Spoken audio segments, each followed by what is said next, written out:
All right. Hello, everyone. I'm Ronan. These are my colleagues Suchit and Michael. And today we're going to be going and giving our C-suite brief as to the operational and business risks of an ICS compromise, as well as our technical remediation steps to go mitigate that risk. And I'll let Michael take it away with the operational risks. Hello, everyone. When it comes to the operational risks associated with our business, there are three very important elements we need to identify. One is availability. We need to make sure that adversaries don't threaten the steady uptime of our services, because what's very important to us is that we have a stable and steady delivery of our product. And in turn, if that doesn't happen, it's going to complicate our workflow.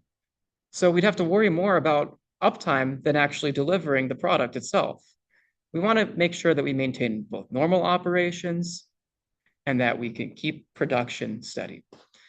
When it comes to tampering, this is in regards to the integrity of our product. We want to make sure that both the system and the product remain unharmed, remain not damaged. So we have to ensure in that situation that there's timely detection while noting that subtle failures, both obscure and both equally obvious, could also be difficult to diagnose under pressure. So it needs to be timely. When it comes to safety, these are more so about physical safeguards, both to the hardware and the operator. They're equally important because we need to foster a safe work environment.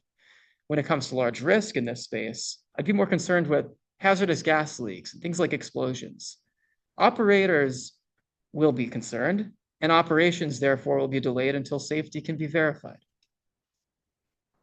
And I will be talking about our business risks. The three main ones are quality control, data theft, and worker safety.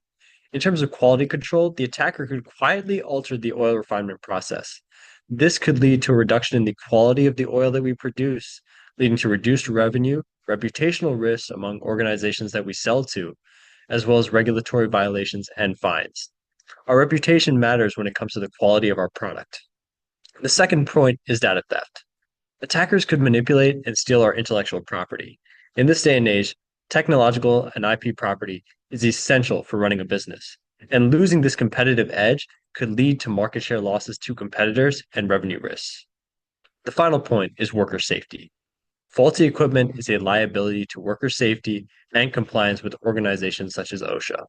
This could lead to a loss in trust and reputation, harming partnerships and contracts with government and civilian vendors alike. All right. And now I'll cover the steps we're going to take to go mitigate these risks. The first thing we're going to do is establish visibility into our network and into the hosts on that network. We're going to do this by deploying endpoint detection and response tools, as well as network monitoring. So help us detect and block malware, as well as establish a baseline for what normal network activity looks like, and to ensure that everything is working as intended. We expect it will take around 1 day and won't cost us anything because we'll be deploying open source tools to do this endpoint detection. Next, once we establish visibility, we're going to move to remediation. We're going to conduct forensics to go find the root cause of these breaches. We're going to go find and fix any low-hanging vulnerabilities that we believe would make the network susceptible to compromise. We're going to audit high-priority ICS and IT assets. So your data historians, your controllers, your routers, all these things that could impact operations and make good targets. We're going to go through and ensure that these are not going to be easily targeted themselves, which will result in a lot of those serious compromises. We expect it to take around 1 to 2 days to go through and figure out how these breaches occurred in the first place. Finally, we're going to conduct host hardening. The goal is to go ensure the network is harder to get into than it was in the first place, and to ensure that our work on visibility and remediation has contributed to making the attack surface much smaller.